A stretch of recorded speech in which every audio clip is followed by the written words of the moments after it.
Okay, Mark Chamberlain, how are you? Good, thanks. All good. Been a while. Where have you been? In the gym. I've been in the gym since end of October/November. Just got my head down, just grinding away in the gym. Really, it's been a long, frustrating 7 months. Had a few things going on in the background and that. But yeah, just been in the gym, staying ready for what was next, and here we are now.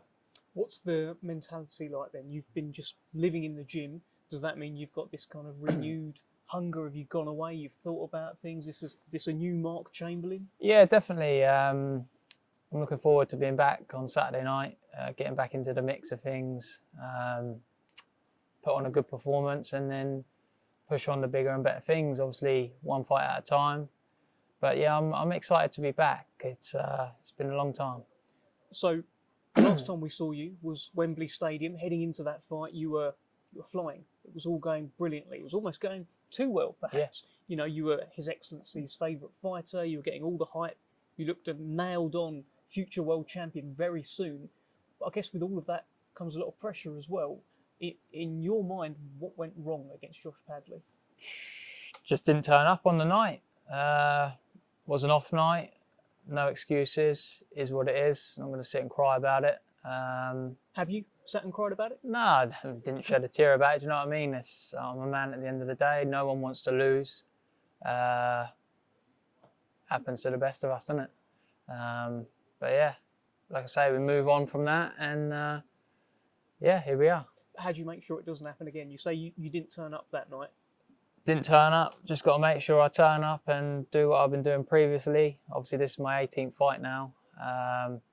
Yeah, can't afford to make that mistake again. And yeah, it's almost dust yourself off and go again sort of thing, you know. But I've made it quite clear to Frank I want big fights and I want to be straight back out in the mix.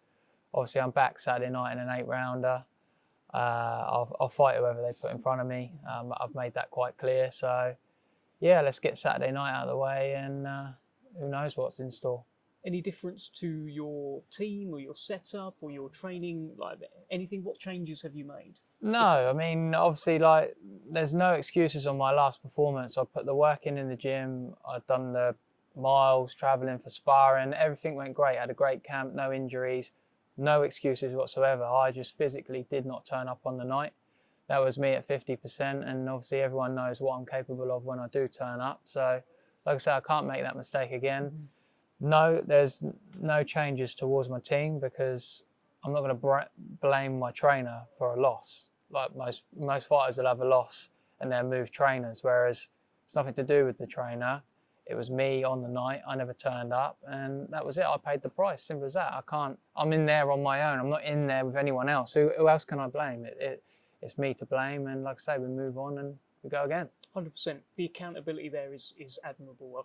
Do you know, another fighter that has that kind of level of accountability, asked him whose fault it was when he lost the fight, which was Dmitry Bivol. Asked him, whose fault was it when you lost to Beterbiev? And he said, mine. You can't blame no one else. You're like, I'm the one that turns up to training. I'm the one that's got to then report back to Jared and say, yeah, I've done my run. If I don't do my run, I'm the only one that's cheating, not him, me. Do you know what I mean? This sport's dangerous enough to be in there at 100%, let alone cut corners. So yeah, like I say, no excuses. I put the work in, and at the end of the day, it's only me that's to blame. Simple as that. New weight? Yeah, gone up to super lightweight now. As you all know, I'm very big for the weight.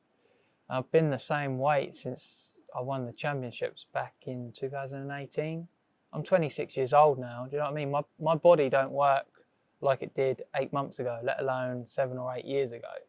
So, yeah, I think now's the time for me to move up. It has always been a question the last 2 or 3 fights, but obviously I was getting offered the opportunities at lightweight, so I'm going to take it. As hard as it was, I've done it. But yeah, like I say, just move up a weight, change things around, and yeah, we go again. Is it time to remind the world why everyone was getting so excited about Mark Chamberlain? Yeah, definitely. Obviously, I want that buzz back around me like it was. Obviously, things have been a bit quiet because I'd been inactive for the last 6-7 months. But Yeah, I mean, I won't run before I can walk because obviously it's a new weight class. Take each fight as it comes, and I can only fight who Frank wants to put in front of me. So as long as I'm turning up and doing a job on them, that's all that matters. Well, I spoke to Frank the other day. We did a sit down talking about this show. I see that. Yeah, and one of the things I proposed, I'm always looking at, it'd be great if he fought him. I love the idea of you, and should Jack Rafferty come through against Corey O'Regan, you and Jack Rafferty, for me, that's cracking fight. Jack's a great fighter. I've watched his last few fights now. Obviously, I'm campaigning at 140 pound now, and he's the man with the title. So, like I say, one fight at a time. He comes through Saturday night, I come through Saturday night. Yeah, it's a fight I would welcome. Like I say, I can only fight who Frank wants to put in front of me. So, yeah, it is what it is. And if the fight gets made or talked about, and then, yeah, let's go. I think you're going to be, so we're having this interview before the press conference. I think you're going to be sat next to each other or very close to each other today. So I'll ask the question again. But you'll get the spoon out. I'll get the spoon out. I'll be stirring. I'm sure Jack will have a few things to say. He backs himself in against anyone. Yeah. If any fighter don't back themselves, then there's something wrong, isn't there? It's a fighting game at the end of the day. You get in there, you have a fight and shake hands. So the respect's there. We're all in there and we're all risking our lives as such for everyone's entertainment. So, yeah, fair play to everyone. You fancy yourself big against Jack Rafferty, though? Of course I do. Yeah, of course I do. If I say no, then I might as well not even talk about the fight. Do you know what I mean? I back myself against anyone, I'd like to think. So, yeah, why not? What are your advantages against Jack Rafferty?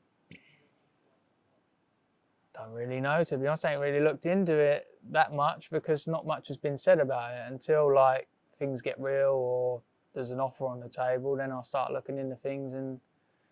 But yeah, I mean, so far so good. You know what I mean? Obviously, I actually watched his fight when he fought Henry. I was out in Benidorm. It was literally, I had my fight in September. I went on holiday to Dubai. Then I come back and I went on a 3-day holiday with my mates in Benidorm. And it happened to be on that night. And we were sat down in the local pub there just watching it. And yeah, I think it was a good fight. And he's gone on to proceed to do what he's doing. So yeah, take my hat off to him. Hopefully we see it one day, hopefully one day soon, but business at hand, you've got to make a big statement, I guess, on Saturday night in Manchester. Definitely.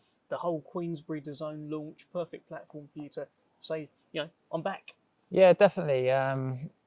Obviously, a big thank you to Queensberry and Frank for making it happen for me, and same goes for my sponsors as well, because they've continued to back me this whole way, and some of them have been there from the very start, so I'm thankful for that, because without them I wouldn't be in this position to be training full time and doing what I love, really. So yeah, just a massive thank you to everyone involved and for making it happen to me.